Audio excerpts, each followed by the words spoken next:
The Prof Lantai Go. Selamat berjumpa lagi dengan Dewan Profesor Universitas 11 Maret. Pada kali ini Dewan Profesor Universitas 11 Maret mengadakan podcast dengan topik yang insya Allah menarik bagi kita semua, yaitu tentang limbah mikroplastik, ancaman tersembunyi bagi lingkungan dan kesehatan. Saya yakin Bapak, Ibu pemirsa semuanya, dan adik-adik semuanya, kita ini termasuk pengguna plastik sehari-hari dalam kehidupan, baik dalam berbelanja maupun untuk memenuhi kebutuhan kita. Dan kita nampaknya sulit untuk pisah dengan namanya plastik, karena bentuknya berbagai hal, baik untuk tempat maupun yang bersifat kelengkapan kehidupan kita, entah itu dalam bentuk pasta gigi, bentuk kantong plastik, dan bentuk-bentuk lain untuk kecantikan. Kira-kira gitu. Karena kita membayangkan mikroplastik itu kok ada hubungannya dengan kecantikan seperti apa, dengan pasta gigi seperti apa. Kita ini sering tidak tahu. Apakah memang ada mikroplastik? Taunya mikroplastik adalah potongan plastik kecil-kecil dari kantong plastik atau bahan-bahan pembungkus yang lain. Kira-kira gitu.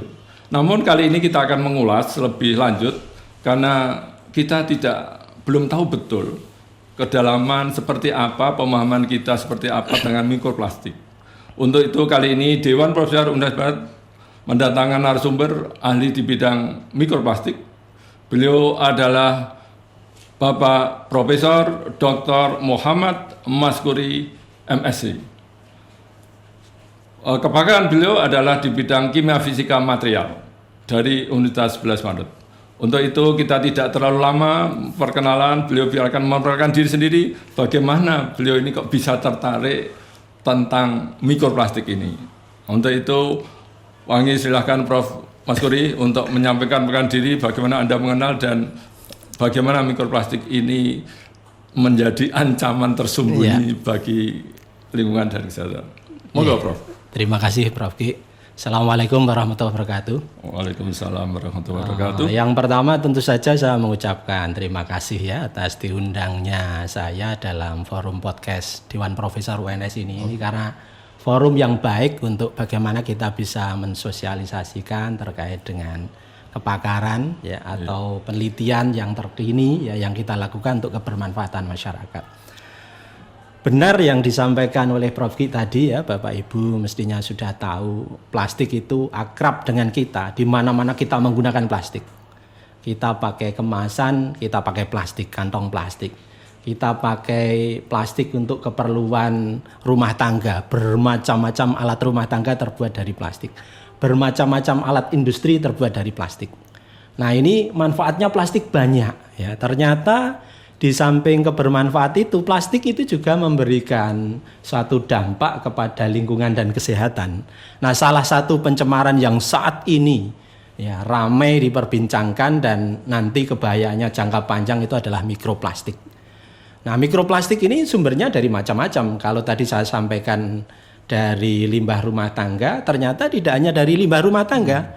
Ya, kalau limbah rumah tangga kita pakai untuk packaging, untuk kemasan, kemudian dia terbuang sudah ada di lingkungan tempat sampah kita, nanti kena matahari, kena cuaca, dia hancur, itu biasa.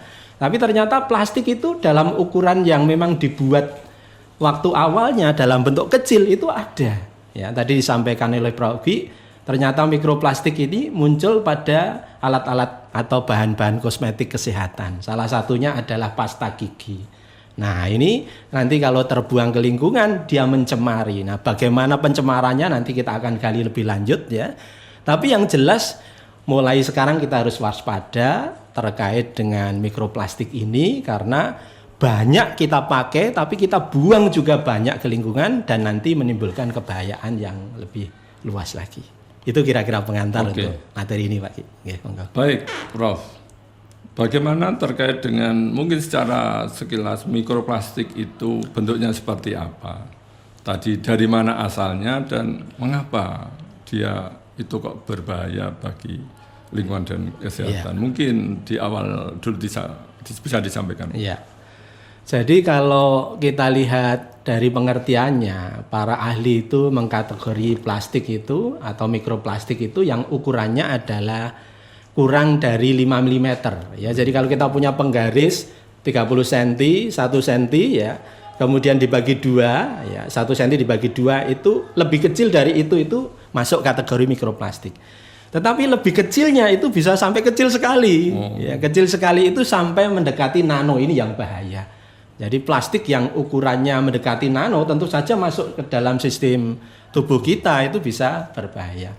Nah tadi di awal sudah saya sampaikan bahwa plastik menjadi mikroplastik oleh perubahan-perubahan cuaca, dia hancur. Ya, di alam itu ada kena sinar matahari, kena weathering, dia hancur. Tapi juga sumbernya antara lain adalah dari bahan-bahan kimia ya, yang memang dibuat bahan-bahan kosmetik, kesehatan, dan disintesis di dalamnya itu sudah ada mikroplastik kecilnya.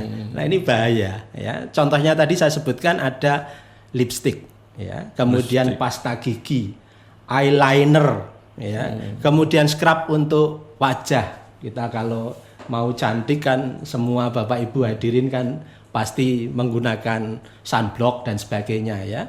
Salah satu komponen yang dimasukkan di dalam pasta gigi itu namanya microbead. Itu plastik kecil. Gunanya untuk apa? Supaya nanti waktu kita gosok gigi itu ada pengamplasnya. Tidak hanya cairan atau pembersih dalam bentuk pasta giginya. Itu yang membersihkan. Makanya kalau nanti terbuang lagi, kita kumur, kita buang, mikroplastiknya ya keluar lagi. Cuma bahaya kalau kita menelan, itu juga nanti mikroplastiknya ada di dalam tubuh. Nah kenapa bahayanya? Ini lanjutannya ya. Mikroplastik. Maaf, Bro. Bahaya nanti dulu ya. Oke. Supaya kita bisa lebih rinci nanti. Untuk itu kita jeda sejenak. The Prof. Lantip. Go. Jumpa lagi di segmen kedua. The Prof. Lantip. Go. Baik, Prof. Maskuri. Yes. Tadi ini yang mestinya menarik dan menyadarkan kita. Tolong diuraikan bagaimana bahayanya mikroplastik. Karena tadi kehidupan kita ini hampir dalam detik dan menit. Di dalam sehari-hari kita tidak lepas dari bahan mikroplastik itu. Ya. Bagaimana bahayanya dibandingkan dengan polutan yang lain, misalnya logam berat dan macam-macam. Ya. Bagaimana bisa menjelaskan bahaya plastik dan dibandingkan dengan logam berat yang sudah kita kenal sebagai polutan pada masa lalu dan sampai sekarang. Monggo, Bro. Ya, terima kasih Pak. Ini pertanyaan yang menarik ya, karena banyak orang tidak tahu ya, taunya plastik itu aman. Bapak Ibu, yang namanya plastik itu sebenarnya ya memang aman kalau tidak ada sesuatu ya. Plastik itu dibuatnya adalah dari minyak bumi, Pak Ki. Ya, jadi plastik itu dibuatnya dari minyak bumi, disintesis menjadi polimer yang struktur kimianya panjang sehingga kuat. Nah, di dalam proses pembuatannya, plastik itu ditambahkan dengan aditif-aditif tertentu. Ya, dulu memang pemerintah itu nggak sadar atau kurang kebijakan-kebijakan atau peraturan yang mendukung terhadap supporting terhadap bagaimana keamanan safety dari plastik ini. Sehingga waktu itu ada aditif-aditif yang dibolehkan padahal berbahaya. Ya, kita ambil contoh itu ada bisphenol A ya dan DOP. Kita contoh yang terakhir saja supaya jelas. DOP itu dioktil ptalat. Itu struktur kimianya ada struktur kimia fenil, ada rantai siklisnya. Nanti kalau dimasuk ke dalam plastik, maka plastik itu membuat lemir, namanya plasticizer. Jadi kalau tidak pakai DOP dia kaku. Ya. Nah, begitu ada DOP, ternyata DOP ini sifatnya karsinogenik. Apa karsinogenik itu? Menyebabkan racun, potensi racun di dalam tubuh, menyebabkan kanker. Nah inilah ya, jadi plastik-plastik yang dulu itu ada aditif-aditif berbahaya. Nah sekarang pemerintah mulai sadar, ya jadi aditif plastik yang berbahaya itu dilarang keras. Nah tetapi siklis kita kan di dalam kehidupan itu plastiknya banyak yang didaur ulang. Ya kadang-kadang didaur ulang pun dipakai untuk keperluan makanan dan keperluan yang kehidupan kita sehari-hari yang kuat masuk di dalam pemakaian kita yang sehari-hari.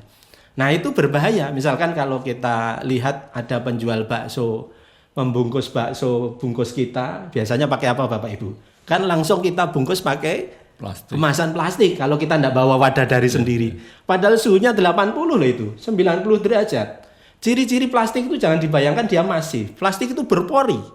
Ya, makanya plastik kalau ditiup, dibiarkan lama dia akan kempes. Balon pun begitu. Dan karena berongga, aditif tadi yang berbahaya itu bisa masuk ke dalam cairan. Namanya migrasi. Ya, apalagi panas. Kita makan bakso enak-enak ya. Habis dari belajar kuliah di kampus ya, kita makan bakso kenyang, enggak tahu ternyata plastiknya ada kantong kresek bekas. Ya, itu berbahaya. Ini penyadaran bagi kita ya. Selain itu plastik itu juga dia sifatnya menyerap, namanya adsorptif. Ya, kalau dia ada di lingkungan, di dalam air atau di dalam limbah tekstil misalkan, limbah tekstilnya logam berat tadi bisa masuk ke dalam plastik. Nah, inilah berbahayanya ya. Jadi mekanisme sifat racun dari plastik ini berbeda dengan logam berat. Kalau logam berat kan begitu masuk ke dalam tubuh dia langsung bersifat racun, ya, toksik, ya, akut masuk ke dalam tubuh langsung. Tapi kalau plastik ini jangka panjang dan dia bisa membawa menggendong muatan-muatan racun dari lingkungan. Padahal ukurannya kecil. Begitu ukurannya mendekati nano masuk ke dalam jalur inhalasi, air hujan ini loh Bapak Ibu, air hujan ini loh. Kawan-kawan dari UGM kan menerapkan program namanya memanen air hujan bagi. Ternyata air hujan ini terkontaminasi setelah diteliti, ada mikroplastiknya.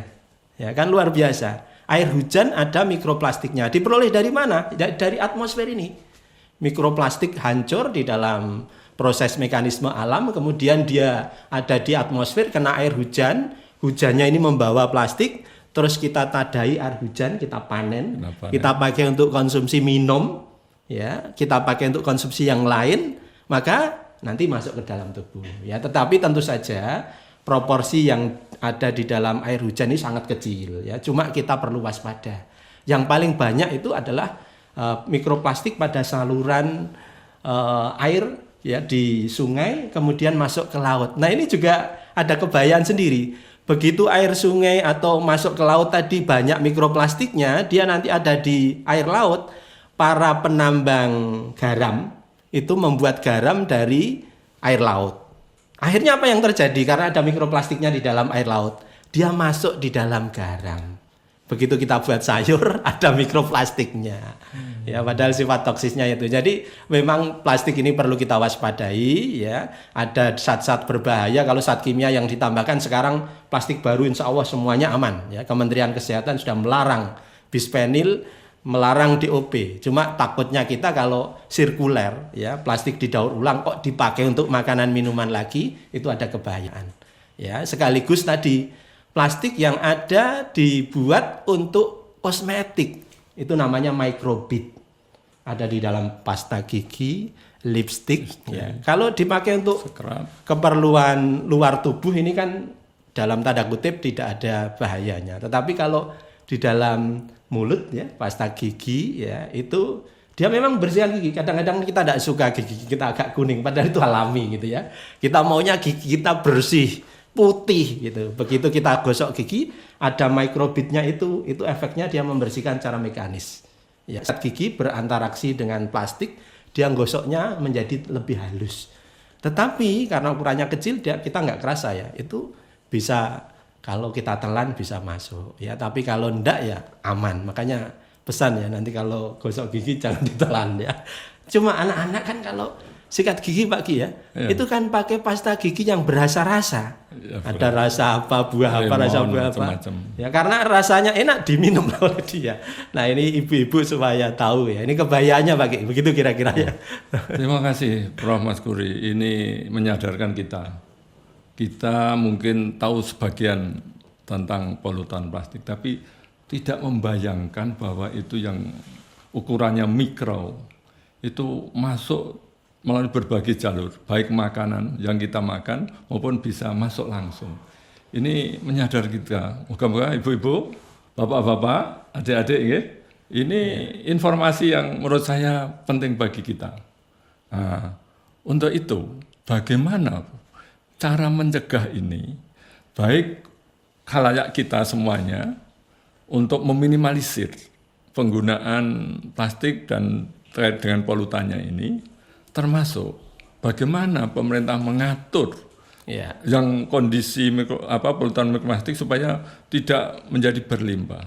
Monggo, pertama untuk kita, yang kedua bagaimana pemerintah itu ada peraturan untuk mengatasi sejauh mana ini. Ya, terima kasih bagi ini pertanyaan yang menjadi masalah untuk kita semua ya Bapak Ibu ya, karena tadi dasarnya plastik itu ya akrab dengan kehidupan kita. Tidak ada di kita kalau tidak ada plastik kok. Semuanya kita pakai plastik. Kita beli baju baru dibungkusnya pakai plastik.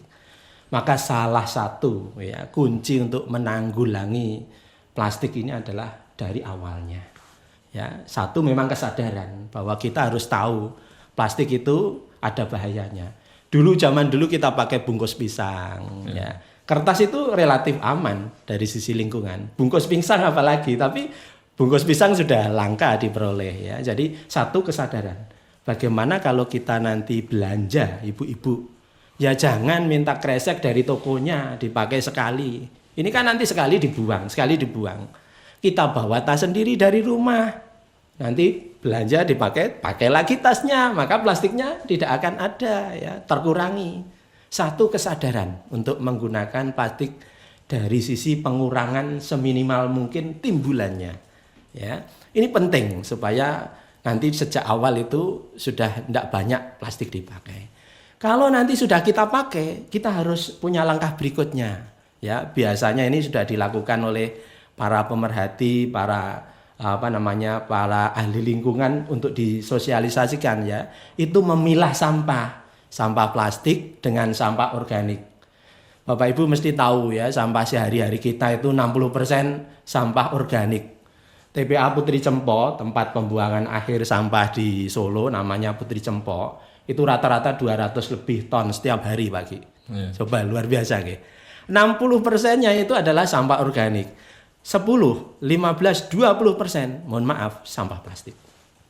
Nah, maka kalau dibuang, kalau kita di tempat sampah kita sudah ada plastik, kertas, sampah organik, itu enak sebenarnya karena plastik ini nanti akan didaur ulang. Ya, apakah tidak boleh atau Pak didaur ulang? Ya boleh, tetapi jangan digunakan untuk kebermanfaatan, keterpakaian, konsumsi untuk makanan, tapi bisa pakai untuk mainan, untuk struktural.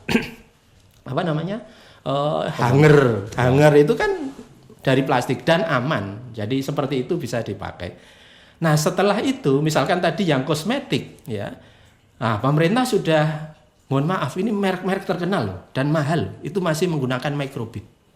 Nanti kalau Bapak Ibu lihat di situ ya, misalkan ada tambahan, mohon maaf ini saya sebutkan bahan kimia, polyethylene glycol stearat, itu disingkat PEG stearat. Bapak Ibu beli kosmetik, ibu-ibu ya scrub ya. Nanti ada komposisi kan? Nah, kita lihat ada tulisannya enggak PEG stearat, itu mikroplastik. Ya. Mestinya jangan dibeli kalau ada alternatif yang lain. Tapi pemerintah itu belum punya kebijakan terkait dengan kosmetik ini. Tadi pertanyaan kedua kan bagaimana kebijakannya? Saya jawab ini PR kita semua, kebijakannya sangat minimalis karena tidak menyebutkan secara spesifik ya kebijakan penguatan pemerintah dari sisi peraturan itu yang mikroplastik. Ya, kita contohkan ya tentang Undang-Undang Lingkungan Hidup, Pengelolaan Lingkungan Hidup 32/2029. Isinya pencemaran lingkungan biasa, bagaimana kita mereduksi pencemaran lingkungan itu jangan sampai dari timbulan sampai nanti pengolahan ya. Satu-satunya yang ada itu adalah RAN PSL namanya, Rencana Aksi Nasional Penanggulangan Sampah Laut. Itu tahun 2018 sudah dicanangkan. Ya, di sana itu pemerintah memberikan konfirmasi supaya ada target pengurangan limbah plastik di laut sampai 70% dicapai tahun 2025. Sekarang. Tahun ini berarti. 70% sejak 2018 loh. Kita nggak tahu karena nggak ada kajian. Ya, maka terkait dengan kajian nanti saya sampaikan juga bahwa grup riset di UNS ini, terutama yang di saya ya, kimia material dan pembelajarannya di FKIP Pendidikan Kimia dan di Pasca Riset Grup Pembangunan Berkelanjutan itu konsen untuk mikroplastik. Ya, bagaimana kita melakukan kajian dan melakukan sosialisasi. Nah, jadi sekali lagi peraturannya masih minim. Saya kemarin searching pagi ya Prof Ki, terkait dengan baku atau SNI Standar Nasional Indonesia untuk pengambilan sampel plastik. Caranya piye? Pengambilan sampel mikroplastik belum ada di Indonesia. USPA di Amerika baru ada 2. Kita belum ada. Padahal saya anggota MASTAN, Masyarakat Standarisasi Nasional. Setiap saat kita harus aktif untuk menelurkan standar baru untuk lingkungan yang belum ada. Nah, saya usulkan, sampai sekarang belum ada tanggapan. Ya, jadi pengambilan sampel mikroplastik itu ada banyak, tetapi bukan standar, yaitu dari para ahli. Ya, dari para ahli di Amerika, di Inggris, di Indonesia juga mengemukakan caranya begini. Di Amerika sudah ditetapkan sebagai standar, ada 2 standar, di Indonesia belum ada. Cara gampangnya mengadopsi saja dari peraturan di Amerika. Ya, jadi peraturan terkait dengan analisis, peraturan pelarangan ya terkait dengan microbit di kosmetik belum ada. Jadi ini PR bagi kita semua ke depan ya, supaya podcast ini juga ada manfaatnya ya, bahwa ayo kita kesadaran. Salah satunya ya multi stage, dari banyak sisi. Pemerintah harus bertanggung jawab terkait dengan kebijakan. Masyarakat bertanggung jawab terkait bagaimana penyadaran dan nanti melaksanakan untuk lingkup kecilnya di keluarga dan masyarakat. Itu kira-kira Pak Ki ya. Oke, terima kasih Prof. Maskuri. Ini kita dibuka pikiran kesadaran kita tentang mikroplastik. Ya. Nah, kita berharap bahwa pemahaman ini memberikan usaha yang lebih luas kepada masyarakat, juga kita sendiri untuk meminimalisir penggunaan plastik karena dampaknya yang luar biasa itu. Dan untuk ini kita jeda sejenak, akan kita lanjutkan di segmen berikutnya. The Prof. Lantip Go. Jumpa lagi di segmen 3 The Prof. Lantip Go. Ya. Oke, Prof. Maskuri, terima kasih. Nampaknya penjelasan panjenengan yang panjang lebar tadi nampaknya menjadi pemahaman para pemirsa. Alhamdulillah, moga-moga ini memberikan kontribusi yang berarti untuk pemahaman ini. Untuk itu, mungkin panjenengan bisa memberikan contoh, mungkin bagaimana penelitian panjenengan, beberapa yang bisa menjelaskan lebih lanjut dan apa yang perlu dilakukan. Sehingga apa yang jenengan rekomendasikan atau beberapa poin penting sebagai penutup pada kegiatan podcast ini. Moga Prof. Oke, terima kasih Prof Ki ya. Jadi ini terkait dengan apa yang sudah kita lakukan ya dari UNS, dari Prodi, dari Riset Group ya. Sebenarnya tadi saya katakan perhatian para ahli ya, baik lingkungan maupun kimia fisika terkait dengan mikroplastik itu sangat kurang. Ya. Baru akhir-akhir ini saja mulai naik. Makanya tadi saya katakan belum ada standar untuk sampling. Jadi kalau dikatakan teknik sampling kita di dalam penelitian ini menggunakan SNI, belum ada. Ya, maka ini menjadi PR ya bagi perguruan tinggi untuk bagaimana menumbuh kembangkan dari sisi penguatan ya, supporting akademik ya, ilmiahnya supaya nanti masyarakat semakin sadar. Nah, riset group kami ini ada 2. Jadi saya terlibat dalam 2 riset group karena pasca itu mendapatkan privilege, Prof. Ya. Saya mohon maaf ini saya Kaprodi S2 Ilmu Lingkungan, sekolah pasca sarjana UNS. Tapi S1 juga saya di program studi pendidikan kimia KIP. Nah, di pendidikan kimia itu ada RG namanya kimia material dan pembelajarannya. Sedangkan di pasca ada RG riset group namanya pembangunan berkelanjutan. Ini bagus semua ya. Sinergi ke sana. Nah, salah satu roadmap yang dikembangkan itu mengarah kepada bagaimana penyadaran terhadap isu-isu terkait dengan lingkungan ini, pencemaran. Jadi kawan-kawan risetnya banyak ke sana. Nah, saya menyumbang pada bagian terakhir ini itu adalah mikroplastik. Saya konsen untuk plastik ini sejak lama, Prof. Ki. Ya, disertasi saya lulus tahun 2009. Itu tentang bagaimana mengembangkan material plastik dari sawit. Nah, ya jadi namanya poliuretan urea. Itu bisa dibuat jadi foam busa, bisa dibuat jadi plastik, bisa dibuat jadi serat itu. Nah, salah satu komponennya dari semula namanya diol itu bisa diganti dengan minyak sawit. Nah, saya risetnya ke sana. Ada paten satu di situ ya.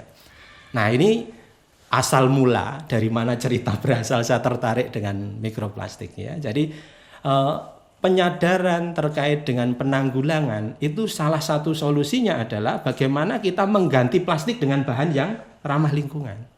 Ya, supaya tidak serupa itu karakternya, maka plastik bisa diganti dengan bahan-bahan yang sifatnya sama. Tapi mohon maaf, Tuhan itu ya Maha Adil ya, kita tahu Bapak Ibu. Allah itu Maha Kuasa. Kalau membuat sesuatu itu pasti kekuatannya yang paling bagus. Ya, plastik itu dari minyak bumi, kekuatannya paling bagus. Kita mencoba membuat plastik yang dari bahan alam tidak akan menyerupai kekuatan plastik yang dari bahan minyak buminya ciptaan Tuhan. Ya, tetapi itu kita inisiasi walaupun kalah dari sisi mekanis, tetapi tentu saja manfaatnya nanti bisa menyerupai atau mendekati. Itu satu, riset mengenai minyak sawit. Kemudian kita proses juga berikutnya untuk mengembangkan mikroplastik tetapi dari limbah jagung. Saya kerjasama dengan CB Pokvan, yaitu perusahaan makanan ternak di Semarang. Kalau Bapak Ibu lewat di terminal Terboyo Semayang, sebelah kanan kalau dari Kudus, sebelah kiri kalau dari Semarang, ada pabrik besar, investor asing dari Thailand, namanya Hakfon Prima. Ya. Itu membuat pakan ternak dari jagung. Untuk apa? Untuk ayam, ya, untuk unggas, untuk babi. Nah, kriteria jagung yang paling bagus itu untuk ayam, untuk yang rendahnya untuk babi. Nanti ada bagian yang dibuang, limbah jagung itu dibuang, itu saya minta karena kasar keras. Kemudian saya sintesis menjadi bioplastik namanya SEN. Nah, itu kita usulkan paten juga, ya. Jadi kita sampai pendaftaran paten di sana. Nah, SEN ini sifatnya dia tidak lemir, jadi kaku, tapi plastik dan boleh dimakan loh. Jadi plastik yang edible, jangan dikira plastik nggak boleh dimakan. Plastik sintetis yang buatan dari bahan alam, dari SEN itu strukturnya protein, ya. Kita semua tahu kalau protein itu kan nambah kuat. Jadi kalau makan plastik SEN dia malah kuat. Maka ini pemakaiannya dulu kita sarankan untuk bagaimana dipakai untuk salut obat vitamin C. Kalau Bapak Ibu minum vitamin C yang dosis 1000 cc itu enggak diserap langsung loh Bapak Ibu. Jangan dikira tuh 100 cc diserap lambung tubuh, enggak. Penyerapannya bertahap. Ya. Makanya kalau penyerapannya bertahap karena dia ada di lambung, ya terbuang ke feses, mubandir. Tapi begitu kita salut dengan SEN, plastik dari saya tadi dari limbah jagung, keluarnya vitamin, obat itu pelan-pelan.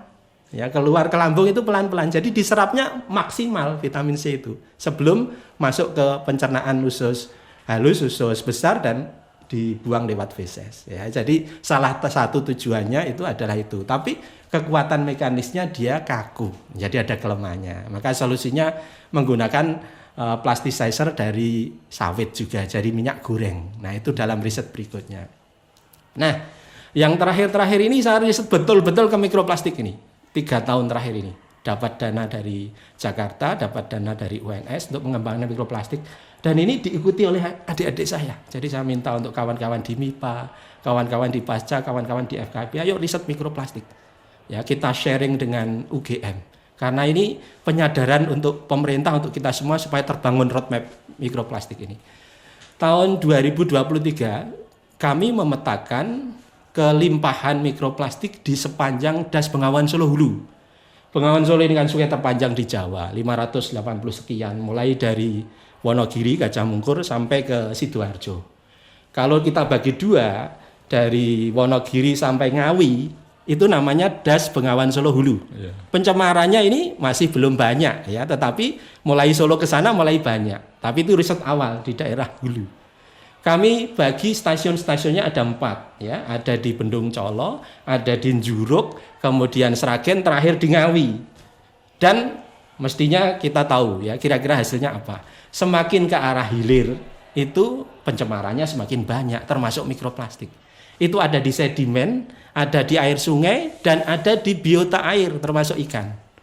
Kita itu mendapatkan ikan dari para pemancing di daerah Ngawi, di daerah Masaran, sudah susah Prof. Gi. Kenapa? Karena tercemar. Tentu saja ini akumulatif ya, tidak hanya mikroplastik, tekstil dan sebagainya.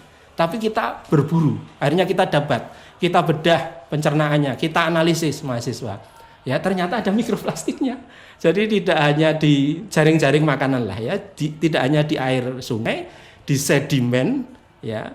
Plastik itu berat jenisnya 0,9 rata-rata. Kalau 0,9 air 1 itu kan dia mengambang. Ya, tetapi kalau surut dia kena ke sedimen tadi, berakumulasi. Jadi kalau mahasiswa saya mengambil sampel untuk menganalisis sedimennya banyak mikroplastik. Dan itu ada yang serupa serat, ada yang warnanya apa gitu diidentifikasi, dijurnalkan. Ya, jadi das hulu sudah kita petakan. 2024 kita petakan 5 sungai di Solo Raya ini, ya. Mulai dari PP, Premulung, Jenes, dan Anyar. Kali Anyar ini Bapak Ibu, kalau Bapak Ibu nanti lihat peta. Kali Anyar itu mulai dari Pasar Kliwon masuk kembali ke Bengawan Solo. Jadi seluruh kali di Solo ini sebenarnya anak sungai Bengawan Solo, tapi kembali lagi ke Bengawan Solo. Nah, Kali Anyar ini pencemarannya paling banyak. Ya, sekedar informasi ya kepada para pendengar podcast. Jadi mohon nanti diperhatikanlah pemerintah Kota Solo. Mulai dari Pasar Kliwon sampai ke sini bukan main kualitasnya, rendahnya kualitas atau tingginya pencemaran di Kali Anyar ini, termasuk mikroplastik. Jadi mahasiswa turun gugu-gugu ambil sampel itu sampai jinjo ya, karena mikroplastik atau pencemarannya warnanya sangat pekat. Nah, hasilnya sama. Jadi limbahnya banyak. Dan ini mengembangkan roadmap kita ya untuk bagaimana penyadarannya. Tetapi tentu saja tidak itu. Kami melanjutkan lagi riset untuk strategi penanggulangannya. Karena saya bidangnya kimia fisik ya, salah satu yang kita tawarkan adalah menggunakan sistem fotolisis. Ya, jadi kita mengembangkan sistem fotolisis kontinu ya dengan sinar matahari dengan lampu daya tinggi supaya plastik ini hancur. Salah satunya nanti ya harapannya menjadi gas. Tapi sementara ini terpecah-pecah dulu gitu. Ya riset ini berkelanjutan, ya belum sampai ke arah sesuai yang kita inginkan. Tapi yang penting memberikan jalan lah, peta jalan supaya kita tahu apa saja yang bisa dilakukan. Mahasiswa S3 saya menggunakan maggot. Ya, mahasiswa saya menggunakan maggot itu ulatnya lalat. Itu memproduksi atau mengkonsumsi mikroplastik itu. Itu kira-kira Prof Ki ya, banyak yang dilakukan di situ. Ya. Apakah ada close statement singkat? Ya, ini bagian terakhir ya Prof. Ya. Apa yang tadi saya sampaikan ini mudah-mudahan tadi memberikan konfirmasi ya kepada kita semua. Intinya mikroplastik itu sebenarnya polutan yang pendatang baru ya. Jadi dia itu dulu tidak dikenal ya, tapi sekarang mulai dikenal, pendatang baru dan dampaknya jangka panjang. Berbeda dengan logam berat ya, itu sudah tahu toksisitasnya dan dia pemain lama. Karena pendatang baru aturannya belum ada, kesadarannya masih rendah. Maka di dalam closing statement ini saya tekankan lagi, tolong ayo kita mulai sadar seluruh lapisan masyarakat lah. Ya, bahwa mikroplastik kedudukan tingkat pencemaran kebahayaannya sama dengan pencemar-pencemar yang sudah kita kenal. Ayo kita mulai kurangi konsumsi plastik. Kita mulai kesadaran terhadap plastik. Sungai itu harus bersih, jangan ada buang sampah di situ. Kalau belanja bawa tas sendiri. Kalau sedotan, nah ini mulai ada kan sedotan dari bambu, dari pepaya, kan bagus. Walaupun tidak seperti yang kita inginkan bisa tapi itu bisa salah satu alternatif. Kurangi plastiknya. Nanti pemerintah juga harus turut ambil bagian di sana, termasuk juga perguruan tinggi support terkait dengan sisi ilmiahnya, support terkait dengan peraturannya. Nah ini kira-kira ke depan kita tidak pesimis, tapi harapannya masih cerah ya, supaya kita bersama-sama sinergi untuk membuat kebulatan tekad ya, supaya nanti kesadaran terhadap kebahayaan mikroplastik ini akan bagus. Kira-kira begitu. Oke, terima kasih Prof. Maskuri. Ini yang telah menyampaikan tema tentang mikroplastik. Ancaman tersembunyi bagi lingkungan kesehatan, namanya sudah memberikan pemahaman kita, dan akhirnya tugas kita adalah melakukan pencegahan secara individu, secara keluarga, dan masyarakat luas. Semoga apa yang disampaikan Prof. Maskuri ini memberikan kesadaran kita untuk bertindak dan berbuat untuk mengurangi, menyelesaikan tentang mikroplastik. The Prof. Lantik. Go!